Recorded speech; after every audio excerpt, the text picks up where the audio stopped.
देश में राष्ट्रपति चुनाव के बाद उपराष्ट्रपति के चुनाव होने वाले हैं, जिसे लेकर हलचल तेज हो गई है। उपराष्ट्रपति पद के लिए उम्मीदवार को लेकर सत्ता पक्ष और विपक्ष में चर्चाएं चल रही हैं। तो वहीं भारतीय जनता पार्टी ऐसा चेहरा उतारने की तैयारी में है जिससे मोदी सरकार देश के सभी हिस्सों और समुदायों का प्रतिनिधित्व देती हुई नजर आए। तो कौन हो सकता है वो चेहरा, देखिए ये रिपोर्ट। वेंकैया नायडू की जगह अब देश का अगला उपराष्ट्रपति कौन होगा, इसका सभी को इंतजार है। बीजेपी वेंकैया को ही मौका देगी या फिर नए चेहरे पर लगाएगी दांव, ये 12 जुलाई को साफ हो जाएगा। बीजेपी की ओर से संकेत मिल रहे हैं कि 12 जुलाई को वो उपराष्ट्रपति उम्मीदवार के नाम का ऐलान कर देगी।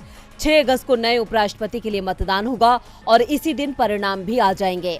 नामांकन की आखिरी तारीख 19 जुलाई है। अब सभी की नजरें इस पर टिकी हुई हैं कि सत्ता पक्ष और विपक्ष की तरफ से कौन सा चेहरा इस पद के लिए उतारा जाएगा। दोनों ओर से मंथन का दौर जारी है। तो वहीं भारतीय जनता पार्टी ऐसा चेहरा उतारने की तैयारी में है जिससे मोदी सरकार देश के सभी हिस्सों और समुदायों को प्रतिनिधित्व देती हुई दिखाई दे। बीजेपी नेताओं का मानना है कि सरकार सभी समुदायों और देश के सभी हिस्सों की सत्ता में साझेदारी सुनिश्चित कर रही है और फिलहाल सरकार और संगठन के स्तर पर दलित और मुस्लिम समुदाय शीर्ष पदों पर प्रतिनिधित्व के लिहाज से छूट रहा है। ऐसे में संभावना है कि दलित, मुस्लिम या अति पिछड़ा वर्ग से ताल्लुक रखने वाली किसी हस्ती को एनडीए की तरफ से उपराष्ट्रपति पद का उम्मीदवार बनाया जा सकता है। आपको बता दें कि एनडीए की राष्ट्रपति पद की उम्मीदवार द्रौपदी मुर्मू आदिवासी समुदाय से आती हैं। प्रधानमंत्री नरेंद्र मोदी ओबीसी वर्ग से आते हैं, तो ब्राह्मणों का प्रतिनिधित्व बीजेपी अध्यक्ष जेपी नड्डा कर रहे हैं। ऐसे में दलित और अल्पसंख्यक समुदाय पार्टी से छूटा है और अगर देश के सभी हिस्सों पर नजर डालें तो राष्ट्रपति पद के उम्मीदवार देश के दक्षिण पूर्वी हिस्से से हैं। पीएम मोदी पश्चिम भारत और बीजेपी अध्यक्ष उत्तर भारत से हैं।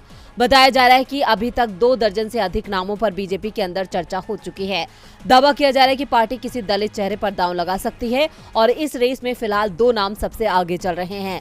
पहला थावर चंद गहलोत का है, जो कर्नाटक के राज्यपाल हैं, बीजेपी के संसदीय बोर्ड के सदस्य भी रह चुके हैं। इसके अलावा दूसरा नाम हरियाणा के राज्यपाल बंडारू दत्तात्रेय का है। बंडारू दत्तात्रेय तेलंगाना से आते हैं। 2014 के लोकसभा चुनाव में बंडारू दत्तात्रेय ने तेलंगाना की सिकंदराबाद लोकसभा सीट से चुनाव जीता था।